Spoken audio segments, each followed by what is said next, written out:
Kita berdoa terlebih dahulu. Bapa di dalam sorga, kami berterima kasih malam hari ini kami boleh bersekutu bersama-sama, memuji-muji Tuhan, menyembah Tuhan, juga memanjatkan doa syafaat kami. Dan sekarang Tuhan, kami rindu di tengah-tengah persekutuan kami ini, Engkau berbicara kepada kami, menyampaikan isi hatimu kepada kami Tuhan. Urapi hamba-Mu Tuhan, pakai hamba-Mu untuk memberitakan kebenaran firman-Mu Tuhan.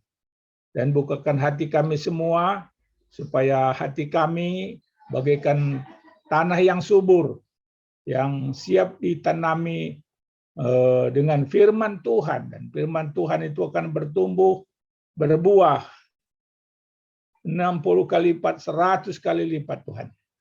Terima kasih Bapa, terima kasih Tuhan. Berkatilah kami karena kami datang kepadamu di dalam nama Tuhan Yesus. Amin. Apa kedengaran suara saya Bapak Ibu? Ya, bagus. Oke. Mari kita membaca firman Tuhan. Yang pertama terambil dari 1 Yohanes 5. 1 Yohanes 5 ayat 3 sampai 5. Demikian bunyi firman Tuhan pada malam hari ini. Sebab inilah kasih kepada Allah, yaitu bahwa kita menuruti perintah-perintahnya. Perintah-perintahnya itu tidak berat, sebab semua yang lahir dari Allah mengalahkan dunia. Dan inilah kemenangan yang mengalahkan dunia, iman kita. Siapakah yang mengalahkan dunia? Selain daripada dia yang percaya bahwa Yesus adalah anak Allah. Tema kita malam hari ini ialah iman yang mengalahkan dunia. Sekarang ini kita berada di dalam masa yang sulit.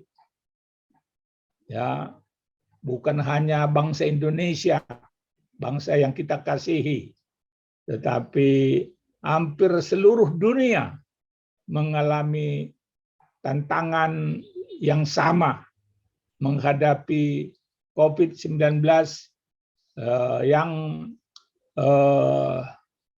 juga berdampak terhadap ekonomi bangsa-bangsa.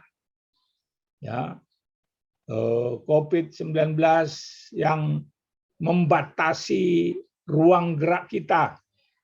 Ya, saya 1 tahun lebih tidak bisa pergi kemana-mana oleh karena COVID ini. Tetapi puji Tuhan, akhir bulan ini yang lalu, ya, kami diizinkan Tuhan berangkat ke Bali. Ada pertemuan tahunan yayasan di mana saya menjadi penasehat. Ya, lalu dari Bali kami ke Lombok karena 2 anak kami tinggal di Lombok, bekerja melayani di Lombok.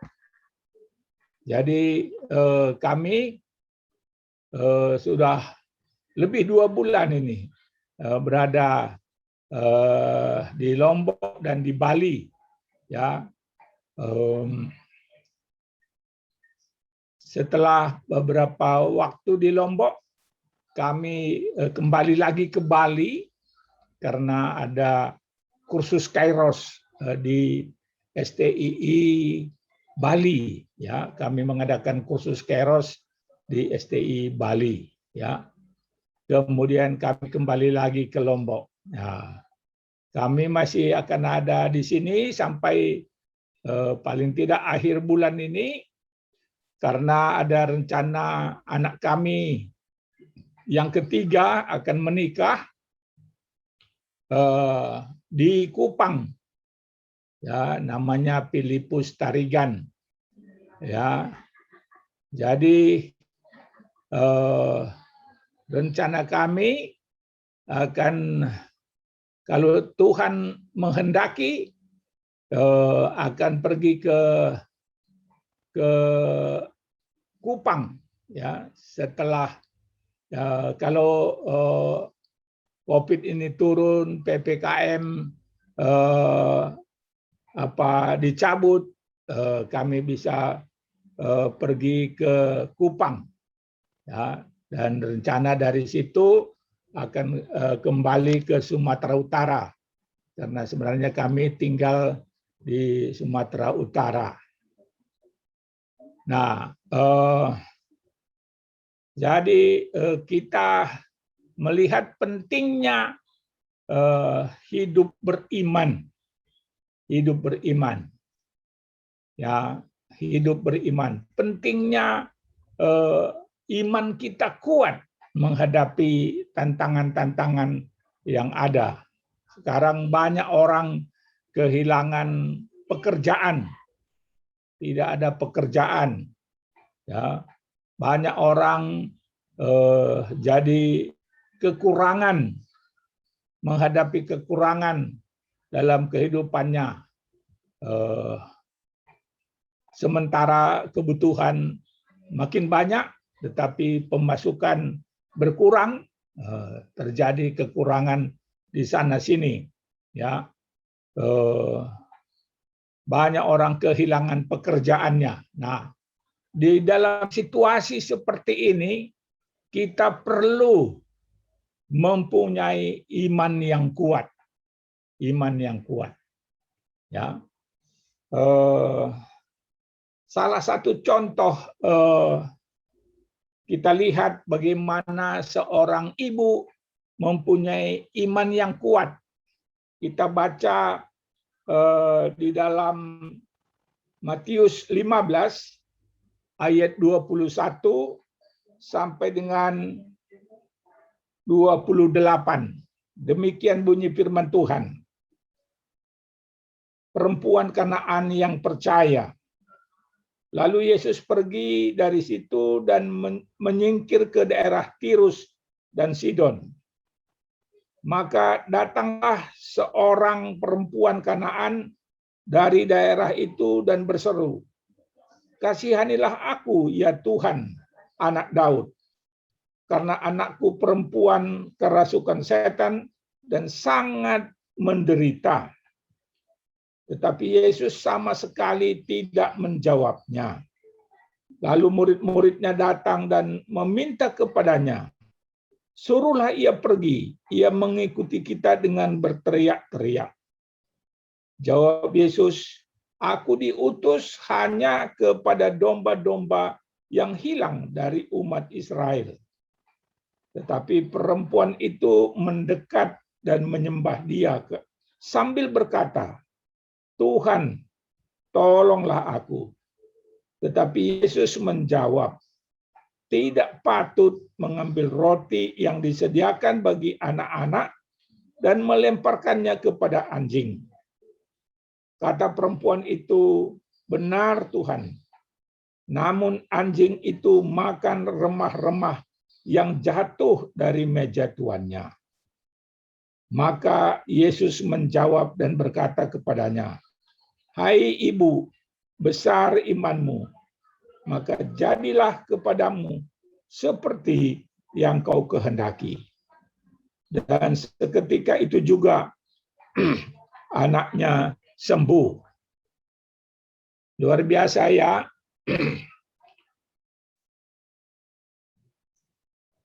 Bagaimana ibu atau perempuan Kanaan ini yang datang kepada Tuhan dengan satu permohonan supaya anaknya perempuan,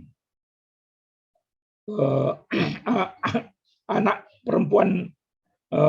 perempuannya yang kerasukan setan, yang sangat menderita, disembuhkan oleh Tuhan. Dia minta,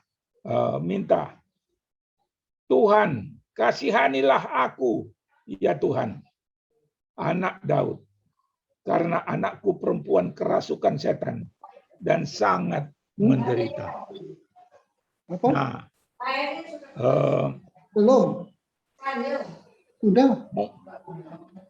Mungkin kita juga menghadapi situasi kesulitan yang kita hadapi saat ini. Mungkin kita juga sudah lama berdoa. Ya, banyak pergumulan kita, mungkin sudah lama kita berdoa. Tuhan, kasihanilah aku. Tapi barangkali Tuhan belum menjawab. Ya, atau jawabannya tunggu. Ya. Dikatakan tadi ayat 23, tetapi Yesus sama sekali tidak menjawabnya. Ya. Yesus sama sekali tidak menjawab. Bukan karena Tuhan Yesus tidak mendengar doa atau permohonan ibu itu. Tapi ada tentunya maksud Tuhan. Mengapa dia tidak langsung menjawab? Ya. Lalu bukan hanya itu.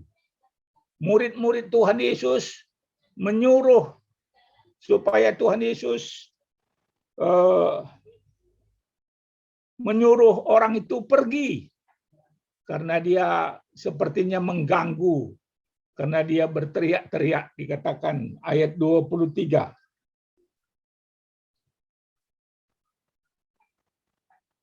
Lalu murid-muridnya datang dan meminta kepadanya, suruhlah ia pergi. Ia mengikuti kita dengan berteriak-teriak. Sudah doanya tidak langsung dijawab oleh Tuhan. Lalu murid-muridnya minta supaya Tuhan Yesus menyuruh dia pergi. Wah, seandainya kita di dalam situasi perempuan Kanaan ini, bagaimana perasaan kita? Sudah Tuhan tidak mendengar permintaan kita, lalu murid-muridnya menyuruh supaya kita pergi. Ya. Bukan hanya sampai di situ. Tuhan Yesus kemudian menjawab ayat 24. Jawab Yesus, aku diutus hanya kepada domba-domba yang hilang dari umat Israel. Wah, ini ibu ini, perempuan ini perempuan Kanaan, bukan orang Israel. Ya. Jadi permohonannya tidak dijawab, lalu murid-muridnya menyuruh dia pergi, lalu Tuhan Yesus katakan dia datang hanya untuk umat Israel. Berarti kalau perempuan Kanaan ini tahu dirilah begitu ya. Kau bukan orang Israel gitu ya. Tapi ibu ini, perempuan Kanaan ini tidak putus asa.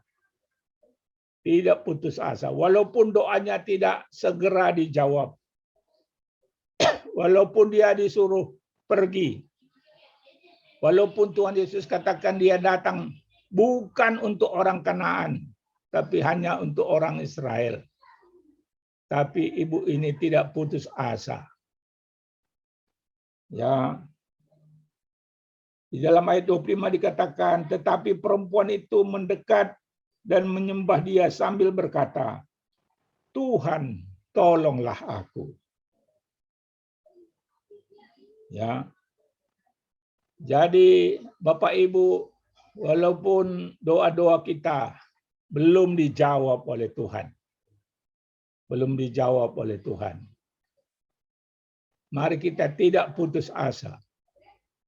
Walaupun mungkin murid-murid Tuhan yang lain menyuruh kita pergi. Walaupun dalam konteks ibu ini Tuhan Yesus katakan, aku datang hanya untuk umatku Israel. Bukan untuk orang Kanaan gitu ya. Tapi ibu ini tidak putus asa. Dia tetap memohon pertolongan kepada Tuhan. Tuhan, tolonglah aku. Dan Tuhan Yesus menjawab, tidak patut mengambil roti yang disediakan bagi anak-anak dan melemparkannya kepada anjing. Ya, ini perempuan Kanaan ini memang dalam hubungan dengan orang Israel. Orang Israel itu menganggap mereka seperti anjing. Ya, seperti anjing. Wah, bagaimana kalau kita permohonan kita tidak dijawab, kita disuruh pergi, lalu dikatakan kita seperti anjing.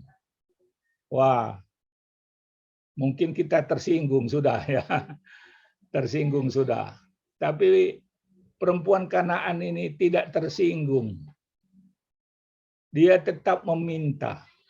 Dia tetap merendahkan diri di hadapan Tuhan. Ya, dikatakan ayat 27, kata perempuan itu, benar Tuhan, namun anjing itu makan remah-remah yang jatuh dari meja tuannya. Luar biasa ya. Doanya tidak segera dijawab. Dia disuruh pergi. Dan dia dikatakan seperti anjing. Tapi dia katakan tidak apa-apa. Anjing itu makan dari remah-remah yang jatuh dari meja tuannya.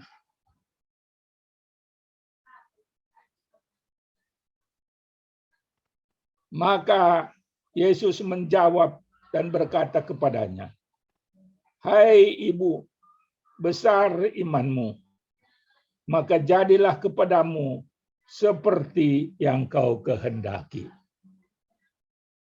Saudara, kita perlu iman yang besar seperti ibu ini, perempuan Kanaan ini. Ketika kita menghadapi masa yang sulit ini, mari kita memperkuat iman kita. Mari kita menguatkan iman kita.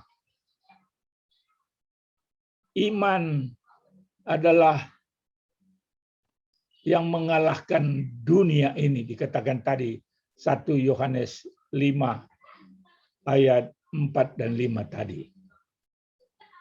Mari kita menguatkan iman kita, mengalahkan dunia ini dengan segala pencobaan, dengan segala tantangan yang kita hadapi masa kini.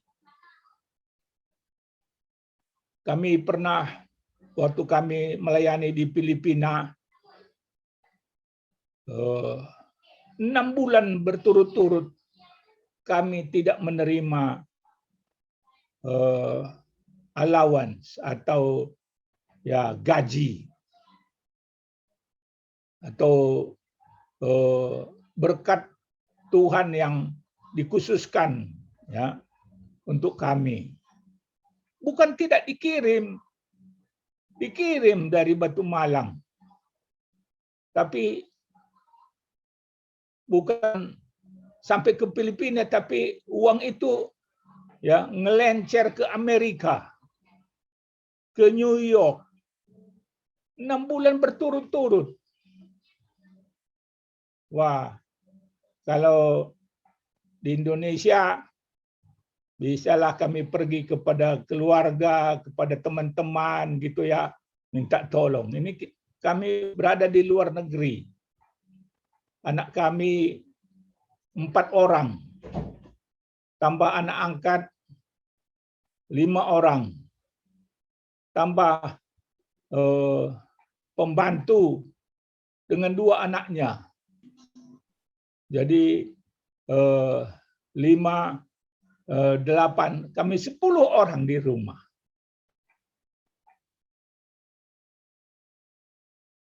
Tapi puji Tuhan, ya, tidak pernah kami tidak makan oleh karena tidak ada makanan. Kalau berpuasa boleh saja ya. Ya. Kami terus berdoa, minta anugerah Tuhan, minta pertolongan Tuhan, campur tangan Tuhan. Puji Tuhan. Ya, bulan yang ke-7 bendahara kami nekat mengirimkan $500 dalam amplop, dibungkus dulu dengan kertas karbon supaya tidak kelihatan begitu ya. Tapi ternyata kantor pos Filipina itu ada alatnya untuk memeriksa apakah ada uang di dalam atau tidak. Saya dipanggil oleh kepala kantor pos. Lalu saya disuruh membuka amplop itu di hadapannya. Dan kepala kantor pos itu memarahi saya.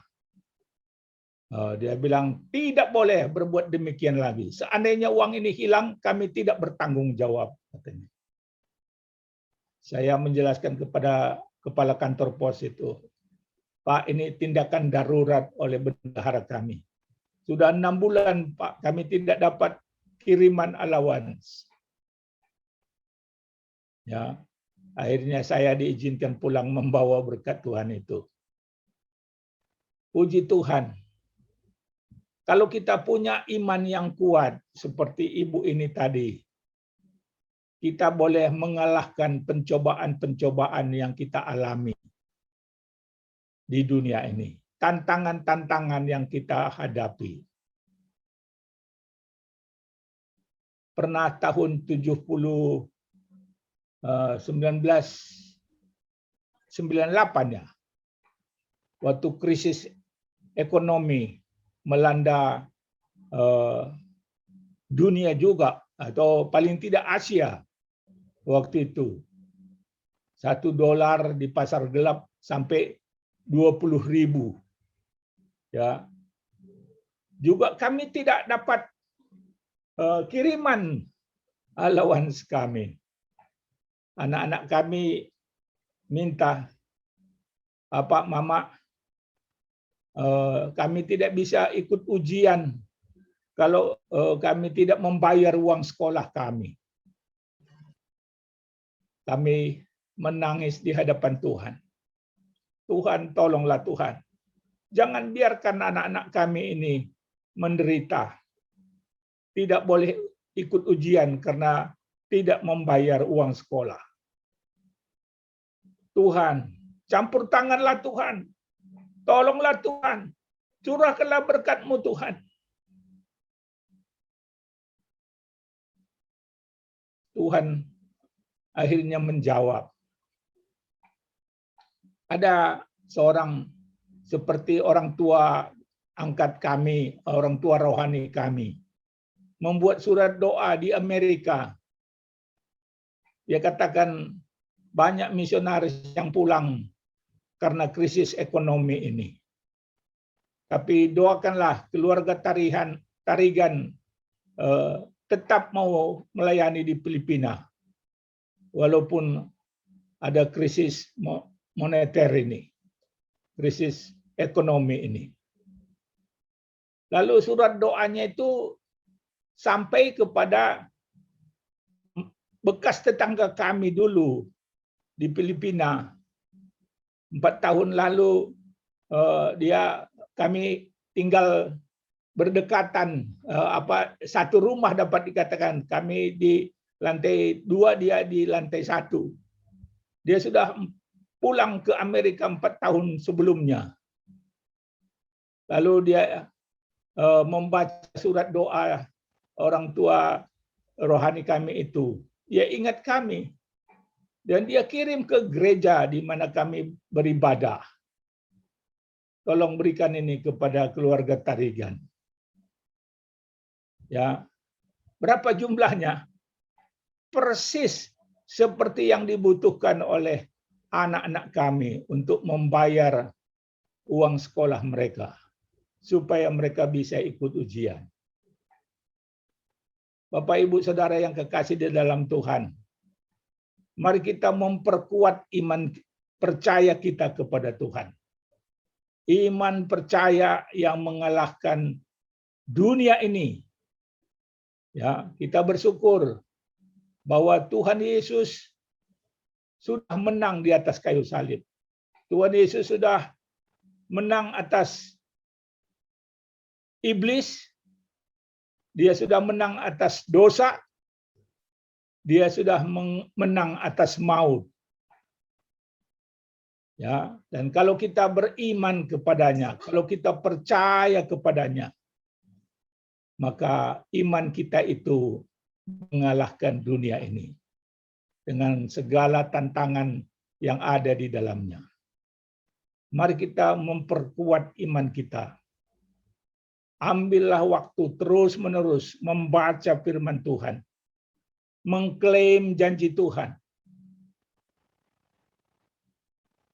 Mari kita terus meminta kepada Tuhan sesuai dengan janji-janji Tuhan, sesuai dengan firman Tuhan. Tuhan akan menjawab kita tepat pada waktunya, sesuai dengan rencana dan kehendaknya, yang lebih baik daripada yang kita pikir.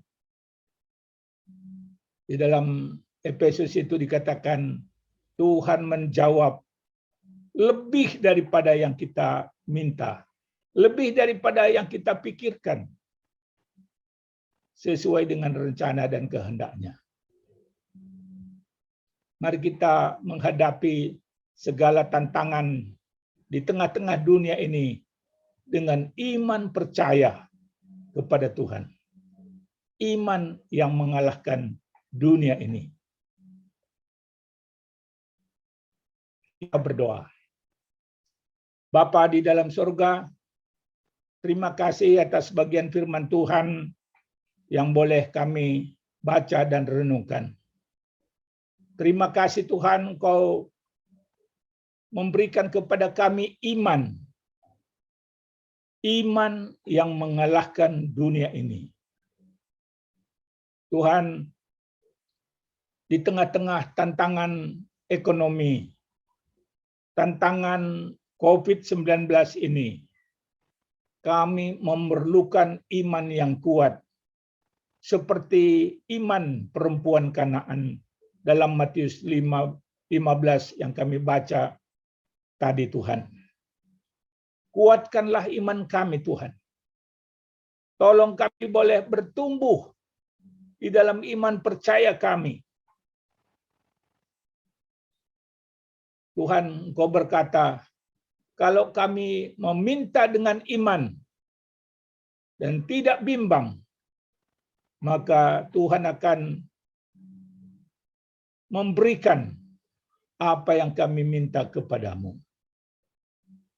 Tuhan Yesus, tolonglah kami, Tuhan, supaya kami boleh kuat di dalam iman percaya kami kepadamu.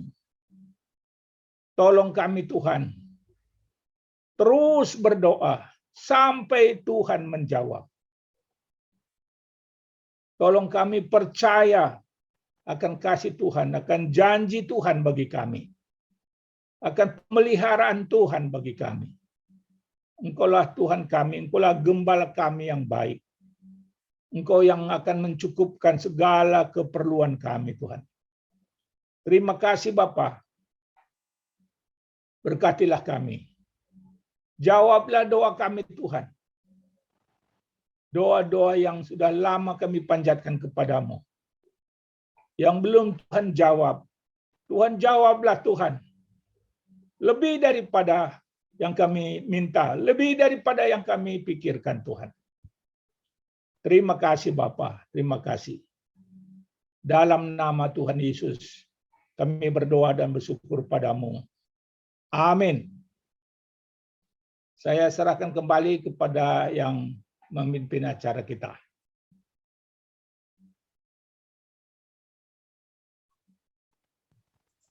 Ya, pada malam hari ini kami mengucapkan terima kasih kepada Bapak Pendeta yang telah membawakan firman-Nya. Dan untuk hari ini kita ada satu doa khusus ya. Mungkin Bapak siapa ya Pak? Siapa tadi?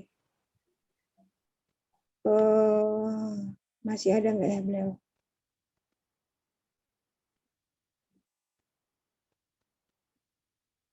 Untuk ini Pak Pendeta, kami minta supaya Bapak Pendeta Surbakti mendoakan secara khusus ini Pak, bahwa ada informasi hamba-hamba Tuhan yang terancam di Afghanistan, yang misioneri, kalau nggak salah rencana mau ada satu pembunuhan massal atau apa itu ya, saya ada dapat ini untuk doa-doa ini. Kita panjatkan untuk hamba-hamba Tuhan yang saat ini sangat tertekan ya. Dan ada infonya yang seperti yang saya sampaikan tadi, bahwa sebenarnya umat Tuhan mendoakan secara khusus. Baik, terima kasih. Kami minta Bapak Pendeta Surbakti untuk membawakan doa ini. Ya, kita berdoa. Terima kasih Tuhan atas segala kasih-Mu. Engkau baik dan sangat baik. Apapun yang sedang terjadi, itu semua atas izin Tuhan. Baik, berdoa buat hamba-hamba-Mu yang ada di garis depan di Afghanistan. Tuhan campur tangan, sehingga Tuhan hamba-hamba-Mu yang ada di sana, dengan cara Tuhan mereka dilindungi. Kalau mereka masuk dalam masalah yang besar, kalau itu Tuhan izinkan, ada masuk Tuhan lagi yang lebih lagi Tuhan. Kami tidak mengerti rencana-Mu. Tapi Tuhan, saat ini kami berdoa supaya ada perlindungan buat hamba-hamba-Mu, para misionaris yang ada di Afghanistan. Kami berdoa buat anak-anak Tuhan di sana. Mereka juga bisa diselamatkan secara fisik. Mereka bisa mengungsi ke tempat yang aman. Dan juga berdoa juga Tuhan buat roh-roh jahat yang ingin mengintimidasi, bahkan ingin melenyapkan secara fisik anak-anak-Mu dan hamba Tuhan. Kami bersehati dan kami ikat dan kami tolak dalam nama Yesus Kristus. Biar Tuhan bekerja, Tuhan campur tangan. Kami berdoa Tuhan, bukan hanya Afghanistan. Kami berdoa Tuhan buat yang ada di Indonesia juga, banyak para misionaris. Juga mereka juga Tuhan, Engkau kuatkan, Engkau topang. Mereka konsentrasi kepada rancangan Tuhan dalam hidup mereka. Kami sungguh percaya Tuhan, dalam masa-masa sekarang ini, dalam masa-masa yang sukar, tetapi dalam masa yang sukar ini, Engkau tingkatkan juga iman daripada setiap hamba-hamba-Mu, sehingga mereka tidak takut dan tidak gentar apapun yang sedang dihadapi Tuhan. Terima kasih Tuhan, terpuji nama-Mu. Kami sungguh percaya bagaimana hamba Robert, dia melayani seiman, dan sampai hari ini bisa kuat, sampai hari ini bisa sehat, semua karena Tuhan campur tangan. Bahkan apa yang diceritakan itu, dia pedoman bagi kami, karena kami juga tetap mengandalkan iman. Bukan manusia, tapi Tuhan yang memberi iman kepada kami. Terima kasih Tuhan. Dalam nama Kristus kami sudah berdoa dan bersyukur. Amin.